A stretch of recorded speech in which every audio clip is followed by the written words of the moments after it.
Ijoolleen narra ijoolleen toota narra gurguddoo namni nan tumin hin jiru. Hundi isaanii amma hoggaan argu dhiigana kan fayyada. Aljazeeraan naaf feereen yorkirraa hoggaan deemu sirba Hacaaluutiin dhaggeeffachaa dhaqe. Sirboonni baay'ee murteessaadha beekta. Sirboonni baay'ee barreeda tokko kan taaddalan sirbe gadaan keenya kan jiru. Impaaktii guddaa narra kaa'ee ture. Kun 2012 kana baay'ee fakkaata kan taaddala. 2013 immoo tokko nyaatu kan jedhu tokko taa'ee tokko nyaatu jedhu suni kan Hacaalu isan dhaggeeffachaa. Tokko du'ee tokko taa'u wal kakkanaa bakka taate wal gaadhaqe hanga stuudiyoo seenutti gurra keessa kaafadhe. Kanaaf an kanuma danfe kana stuudiyoo seene beekta. Ana danfe jiru gaafii nama danfe suna gaafatte. We have Jawar Mohammed, and Jawar is an Oromo rights advocate who was raised in Ethiopia's Oromia region. Jawar, it's great to have you in the stream. Thank you for having me. Are you Oromo first or Ethiopian first? I am an Oromo first. Nuti Oromo da jechuun isaan maraachuu eegallan daran maraachina jennee I am Oromo first jennee kaane.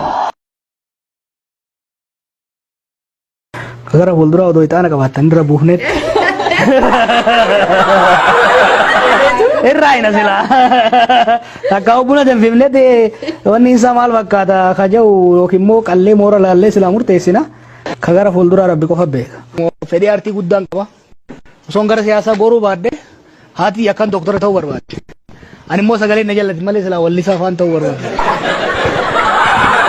Budaan na nyaatee dhiisee malee walaloon barreessa ture dur. Muuziqaa warra gurraachaa yoongaa kanatti irraan oola. Muuziqaa warra gurraachaa. Muuziqaan gurraachaa sagalee namni akka gurraachaa qabu hin jiru afaan Ingilizii keessatti hin jiru. Inuma hin jirre beek. Inuma hin jirre. Muuziqaa Ameerikaa kan muuziqaa godhe muuziqaa warra adii hirriba nama raffisa guyyaa otoo sirban.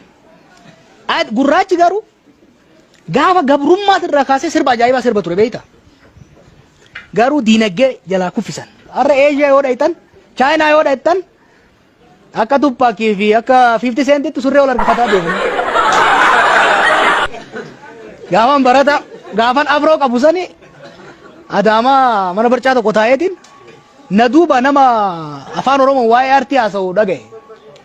Maraataan kun kabijee hoggaan garagalu maraatuma saniin argee jechuudha. Mana barcaatti wal agarree waa'ee mistira baafne gurba.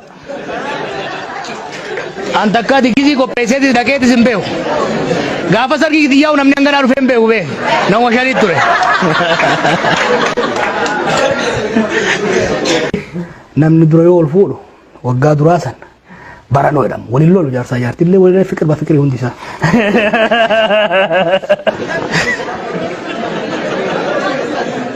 Naqaanesiti amma.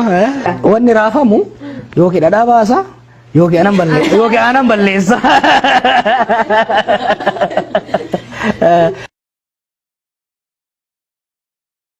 Guyyaan sabaa lammoota hin geenye ganaadha. Guyyaa maqaa.